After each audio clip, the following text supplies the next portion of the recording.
Morning show மனதிற்கும் உடலுக்கும் நல்லது. ஆய்வில் தகவல். அதிகாலை நேரத்தில் தாம்பத்திய உறவு கொள்வது மாரடைப்பு, பக்கவாதம் ஏற்படுவதை தடுக்கிறது என்று மருத்துவர்கள் தெரிவித்துள்ளனர்.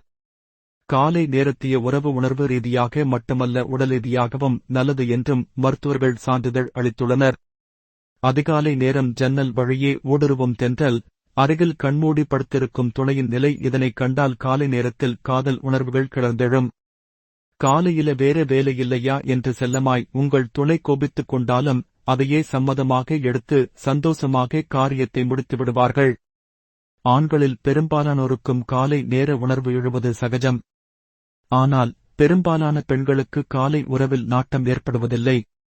ஆனால் காலை நேர உறவு என்பது அன்றைய பொழுதின் மகிழ்ச்சியான தொடக்கம் மட்டுமல்ல, ஆரோக்கியமானதும் கூட என்று ஆய்வு ஒன்றில் தெரியவந்துள்ளது. நோய் எதிர்ப்பு சக்தி. காலை நேரத்தில் உறவில் ஈடுபடும் போது ஆக்சிடோசின் எனப்படும் நல்ல ரசாயனம் வெளிப்படுகிறதாம். இது நாள் முழுவதும் தம்பதியரை புத்துணர்ச்சியுடன் வைத்திருக்கிறதாம்.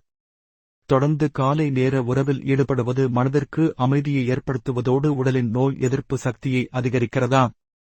நம்பினால் நம்புங்கள், காலை நேரத்தில் உறவு கொள்வதன் மூலம் சளி, காய்ச்சல் போன்ற நோய்கள் இருந்தாலும் உடனே குணமாகிறதாம். அது போன்ற நோய்கள் வரவே வராதாம். மேலும் கூந்தல், சருமம், நகம் போன்றவை ஆரோக்கிய வளர்ச்சி அடைகிறதாம். வாரத்திற்கு 3 முறை காலை நேரத்தில் உறவில் ஈடுபடும் தம்பதியருக்கு மாரடைப்பு, பக்கவாதம் போன்ற நோய்கள் ஏற்பட வாய்ப்பே இல்லை அடித்து சொல்கின்றனர் மருத்துவர்கள். வற்புறுத்துவது கூடாது. காலை நேர உறவு என்பது நல்ல ஐடியாதான் என்கிறார்கள் மனநல மருத்துவர்கள். நல்லதொரு இரவு தூக்கத்தை மேற்கொள்பவர்களுக்கு காலையில் உடலும் மனமும் புத்துணர்ச்சியோடு இருக்கும். உடலில் வளர்ச்சி ஹார்மோன்கள் தூண்டப்படும். உடலும் நல்ல வலுவுடன் இருக்கும். இதனால் காலை நேரத்தில் உறவில் ஈடுபடும் போது அது நிச்சயம் சிறப்பாகவே இருக்கும்.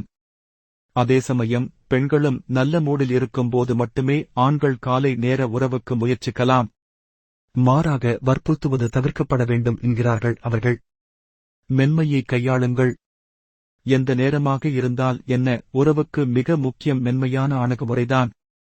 காலையாக இருந்தாலும் சரி, இரவாக இருந்தாலும் சரி, அந்த உறவை அன்பு பரிமாற்றமாக, அனுசரணையான நிகழ்வாக, காதலுடன் கூடியதாக மாற்றிக்கொள்வதே சிறந்தது என்கின்றனர் உளவியல் நிபுணர்கள். காலையில் எழுந்ததும் கண்களில் ஒரு முத்தம், காது மடல்களில் உதடுகளால் ஒரு வருடல், உதடுகளில் தென்றல் பூவை தீண்டுவது போல வலிக்காமல் ஒரு முத்தமிட்டு குட் மார்னிங் சொல்லி உங்களது மனைவியை எழுப்பிப் பாருங்கள். உறவை விட அது ஆழமாக அவரது மனதைத் தொடும் என்கின்றனர் மனநல நிபுணர்கள்.